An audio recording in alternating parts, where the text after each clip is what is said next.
Hello friends, আজকে কাতলা মাছের ঝোল বানাবো ডাঁটা আলু দিয়ে। তো তোমরা দেখতে থাকো কি করে বানাই। তো ফার্স্ট অফ অল মাছটাকে ভালো করে ধুয়ে নিয়েছি, নুন হলুদ মেখে রেস্টে রেখে দেবো যাতে নুন হলুদটা মাছের ভিতরে ভালো করে ঢুকে যায়। তো ঢাকা দিয়ে রেখে দেবো ভালো করে যাতে নুন হলুদটা ঢুকে যায়।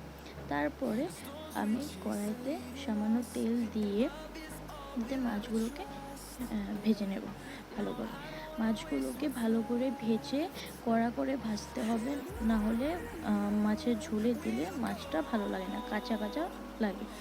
তো কড়া করে ভেজে নেব মাছগুলোকে। মাছগুলো ভাজা হয়ে গেলে আমি একটা ভাণ্ডতে মাছগুলো উঠিয়ে নেব, কড়া করে ভেজে উঠিয়ে নেব।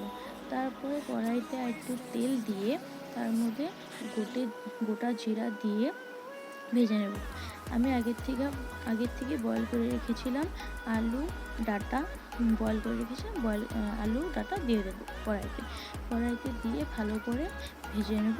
তার মধ্যে সামান্য নুন সামান্য হলুদ দিয়ে ভালো করে ভেজে নেব। ভালো করে ভাজা হলে আমি কড়াই থেকে আলু ডাঁটাটা উঠিয়ে নেব। উঠিয়ে নিয়ে তার মধ্যে কড়াইতে সামান্য একটু তেল দেব। তেল ছাড়া কিন্তু মাছটা ভালো লাগে না, কাতলা মাছের তেল লাগে। তো তেল দেব সামান্য। তেল দিয়ে আমি আগের থেকে বেটে রেখেছিলাম কাঁচা জিরে, শুকনো মরিচ বেটে রেখেছিলাম, পেস্টটা দিয়ে দেব। পেস্টটা দিয়ে ভালো করে কষিয়ে নেব, না কষালে কাঁচা গন্ধটা থাকে।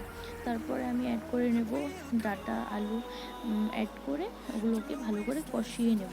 কষিয়ে নিয়ে আমি সামান্য একটু জল দিয়ে দেব। সামান্য একটু জল দিয়ে তারপর একটু কষিয়ে তারপরে আরেকটু জল দেবো লাস্টে। আরেকটু জল দিয়ে তারপরে ভালো করে ফুটিয়ে নেব। ভালো করে ফুটিয়ে নিয়ে 5 মিনিট ঢাকা দিয়ে নেবেন। তারপরে ফুটে গেলে ভালো করে আলুটা দেখবেন সিদ্ধ হয়েছে নাকি। সিদ্ধ হয়ে গেলে আপনারা মাছগুলো দিয়ে দেবেন। মাছগুলো দিয়ে ভালো করে জাল হতে দেবেন, মিডিয়াম ফ্লেমে রাখবেন। তারপরে মাছের ভিতরে ঝোলগুলো ভালো করে চলে গেলে মাছটাকে নামিয়ে দেবেন।